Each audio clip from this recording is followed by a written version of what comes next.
तो मैं Excel open करता हूँ। एक्सेल में आज हम शुरू कर रहे हैं व्यू टैब। व्यू टैब में जस्ट व्यू करना होता है, डाटा को व्यू करना होता है। तो सबसे पहले व्यू टैब पे हम आएंगे। व्यू टैब पे आप बुक ग्रुप्स देखते हैं, workbook views, show hide, zoom और विंडो में।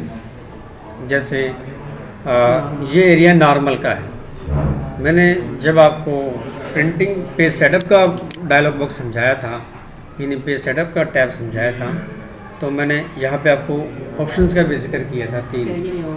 इसमें normal, page layout, page break, preview. अब पेज ब्रेक प्रीव्यू, यही सारी तीनों ऑप्शन यहाँ पे भी मौजूद हैं। ये देखिए, normal, page layout, page break, preview.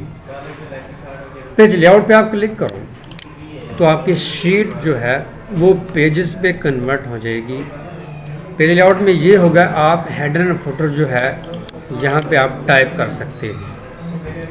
यहाँ पे भी हेडर यहाँ पे लगाना हो, जैसे बाय नाम दे दिया, पेज 1 दे दिया ऐसे, और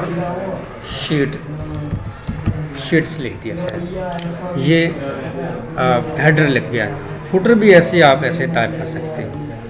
ये देखिए, ये शीट आपकी कन्वर्ट हो चुकी है पेजेस पे, ये देखिए। लेकिन मैंने आपको ये ऑप्शन समझाई थी, पेज लेआउट और प्रिंट प्रीव्यू, पेज सेटअप और हेडर फुटर की ऑप्शन यहाँ पे मैंने आपको समझाई थी। अब देखो, जब मैंने लगाया है हेडर, वो यहाँ पे भी आ रहा है, नज़र आ रहा ना जी। ये तो बाय स्केल वगैरह होके यहाँ पे आ रहा है, ये देखिए, क्लोज। तो व्यू पे जाके मैं दोबारा नॉर्मल पे क्लिक करूँगा तो ये शीट आपके नॉर्मल पे आ जाएगी। पेज ब्रेक प्रीव्यू भी करवाया था, यहाँ भी पेज ब्रेक प्रीव्यू है, इधर भी है। इस पर आप क्लिक करेंगे, ये पेज ब्रेक प्रीव्यू आ गई। पेज ब्रेक प्रीव्यू में हम जो है पेज की सेटिंग करते हैं, यानी हमने इसका शीट का प्रिंट निकालना है। ये शीट आपके 2 पेज पे आ चुकी है, पेज 1, पेज 2, और ब्लू कलर की लाइनें भी आ रही है। मैं क्या करता हूँ, जो दरमियान में लाइन आ रही है ब्लू कलर की डॉटेड लाइन, इसके ऊपर माउस वाला एरो लेके आता हूँ, तो ब्लैक कलर का एक एरो बनता है। इसको आप पकड़ के इसके साथ ड्रैग कर देंगे, और जितने एरिया पे ये शीट है, इस ब्लू लाइन आउटलाइन को आप उतना ही फिट कर देंगे जितने एरिया में आपका ये डॉक्यूमेंट है। ये ऐसे, ये देखिए, अब पेज 1 नज़र आ रहा है आपको। जब आप प्रीव्यू चेक करेंगे, ये पेज 1 पे आपकी ये शीट आ रही है। समझ आई इसकी? तो ये देखिए, ये प्रीव्यू में आपको एक पेज पे आ रही है, ठीक है ना। जब आप नॉर्मल पे यहाँ पे क्लिक करें या फिर इधर क्लिक करेंगे तो आप नॉर्मल पेज पे आ जाएंगे। कस्टम व्यू पे आप क्लिक करेंगे, कस्टम व्यू पे कुछ भी नहीं है। कस्टम व्यू में क्योंकि मैंने ये सारी सेटिंग कर दी है यहाँ से, इसलिए कस्टम व्यू नहीं आएगा। नॉर्मल, कस्टम व्यू और कुछ भी नहीं है यहाँ पे। ये मैं कस्टम व्यू ऐड में मैंने क्या करना है, नाम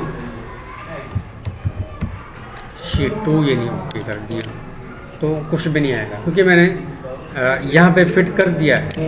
ये सारा मैंने ये नहीं फिट कर दिया है, इसलिए कस्टम व्यू नहीं आएगा। फुल स्क्रीन में ये कि अगर आपने ये शीट फुल स्क्रीन में देखनी है तो आप इस पर क्लिक कर देंगे। ये देखिए, फुल स्क्रीन पे आपके आ रही नज़र। ऊपर प्रॉपर्टीज़ है, टैब्स आ रहे हैं, नहीं आ रहे, बिल्कुल कुछ भी नहीं आ रहा है। ये देखो, ये फुल स्क्रीन में ऐसे आपको नज़र आएगी। शीट हमारी सेटिंग में है। मैं दोबारा क्लिक करूँगा इस पर, आपने बस देखिए, जैसे फुल स्क्रीन पे क्लिक करो, फुल स्क्रीन आ गई।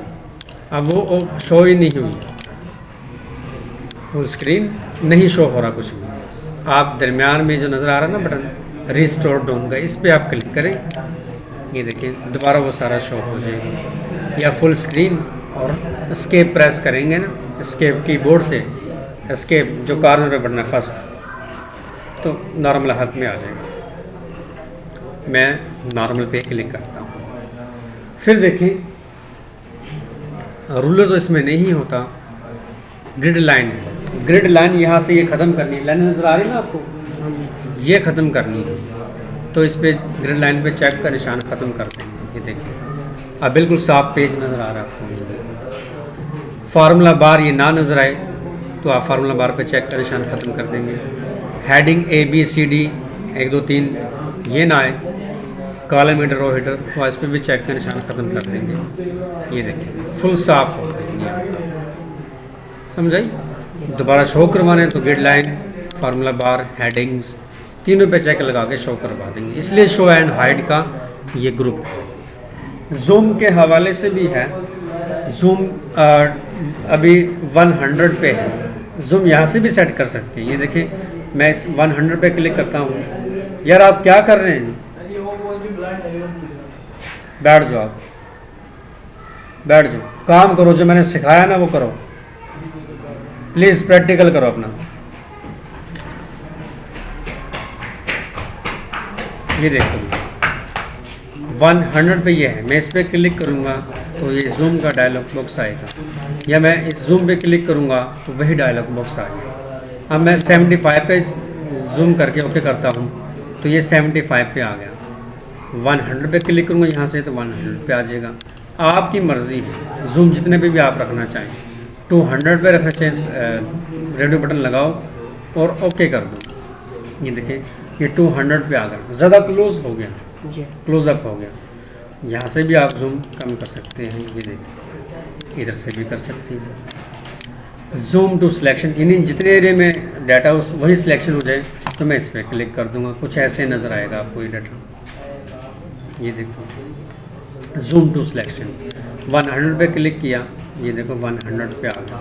अब मैं इतना सेलेक्ट करके जूम टू सिलेक्शन पे क्लिक करता हूँ। ये देखिए पहले मैंने सेलेक्ट नहीं किया था, जूम पे क्लिक किया तो ऐसे आ गया, यानी 400% पे आ गई है। मैं 100% पे क्लिक करूँगा, ये 100% पे है। मैं जितने एरिया मेरा डॉक्यूमेंट है, जितने एरिया में उतना सेलेक्ट करके जूम टू सिलेक्शन पे क्लिक करूँगा ऐसे। ये देखिए ये आगे देखिए जितने एरिया में डॉक्यूमेंट उतना ही एरिया मुझे नज़र आ रहा है। न्यू विंडो है, इस पर आप क्लिक करेंगे तो एक विंडो इस जैसी और आ जाएगी। ये देखिए 2 विंडो है अब मेरे पास। एक विंडो ये जिसमें बुक 1 2 लिखा हुआ, बुक 2 लिखा हुआ है, और एक ये विंडो है जिसमें बुक 1 लिखा हुआ है। यानी जो इस पर क्लिक करने से न्यू विंडो पे, यानी इस जैसे भाई मैं विंडो एक और ले ले तो ये आ जाएगी। ऑल रेंज में हॉरिजॉन्टली ये ऑल रेंज में ऐसे आ गई, यानी शीट आपकी ऐसे छोटी आ जाएगी। आप इस पर क्लिक करके बड़े भी कर सकते हैं। All range dialog box open vertically, ये देखो वर्टिकली ऐसे आ जाएगी वैसे ही, वरना इस पर क्लिक करेंगे रिस्टोर डाउन पे तो वैसे ही फिट हो जाएगी आपकी विंडो के मुताबिक। अच्छा फ्रीज पैन भी ये थोड़ी सी अहम ऑप्शन है। फ्रीज पैन में क्या है, जैसे आपने शीट बनाई है, अब मैं देखो शीट करता हूँ ना ऊपर ऐसे, तो ऊपर क्या हुआ है आपके फील्ड नेम नज़र नहीं आ रही, नज़र आ रही है सिर्फ 1 से लेके नाम वेरी गुड तक, यानी 1 से लेके 10 तक आपको सारी एंट्री नज़र आ रही है। तो मैं जब फ्रीज पैन लगाऊंगा, जब मैं स्क्रॉल बार को नीचे करूंगा तो ये फील्ड नेम नज़र आएंगी। इसके लिए मैं सेलेक्ट करूंगा ऐसे इतना, और फ्रीज पैन पे जाकर क्लिक करके फ्रीज टॉप रो पे क्लिक कर दूँगा। ये देखिए जब मैं इसको देखूँगा, अब ये नहीं हुई तो मैं इसको पहले अनफ्रीज़ कर देता हूँ, यहाँ पे जाके इसको डिलीट करता हूँ ऐसे। अब मैं इसको सेलेक्ट करके व्यू और फ्रीज पैन पे क्लिक कर दूँगा। अब देखो नज़र आ रही है आपको, ये देखो मैं देखो अब 1 से लेकर 2 तक एंट्री नज़र आ रही है ना, लेकिन ये देखिए ये देखो बाकी डाटा ये देखो, तो ऊपर वो ऐसे फ्रीज़ हो गया, ये जम गया है, तो ये देखो ऐसे नज़र आ रहा है। आप हॉरिजॉन्टली भी कर सकते हैं, वर्टिकली भी कर सकते हैं। अनफ्रीज पैन करेंगे ना तो आप ये देखें, मैं स्क्रॉल करूँगा तो सारी शीट नज़र नहीं आएगी। ये देखो ऊपर नहीं क्या, समझ आ गई इसकी। स्प्लिट भी है, स्प्लिट में आप क्लिक करेंगे, आप स्प्लिट करने हो, हर एक हिस्सा अलग हो गया है। ये देखो ऊपर वाला भी और नीचे वाला भी, यानी ऊपर वाले में आपने फील्ड नेम देखनी है, ये ले, और नीचे वाले में आपने उसकी एंट्री देखनी है। ये देखो नजर आ रहा है, देखिए ये देखिए ऐसे, चाहे फ्रीज पेन यूज़ करो, चाहे स्प्लिट कर दो। स्प्लिट का क्या मतलब है, अलहदा कर लो, अलहदा हो जाती है। हाँ, और दोबारा इस पर क्लिक करेंगे तो ख़त्म हो जाएगा। हाइड भी, हाइड ये हाइड हो जाएगी शीट आपकी, शीट गायब हो जाएगी, शीट गायब होगी। देखिए शीट आपकी गायब होगी, शीट हाइड होगी। अनहाइड करेंगे, बुक 1 है ना, ओके कर देंगे दोबारा जी। समझ आ गई? सिर्फ व्यू टैब के अंदर ये चीज़ें हैं बस, अहम ये समझाइए इसकी। एक्सेल में ये आपकी ऑप्शन हैं, यहाँ तक है ये ऑप्शन। इसको स्टॉप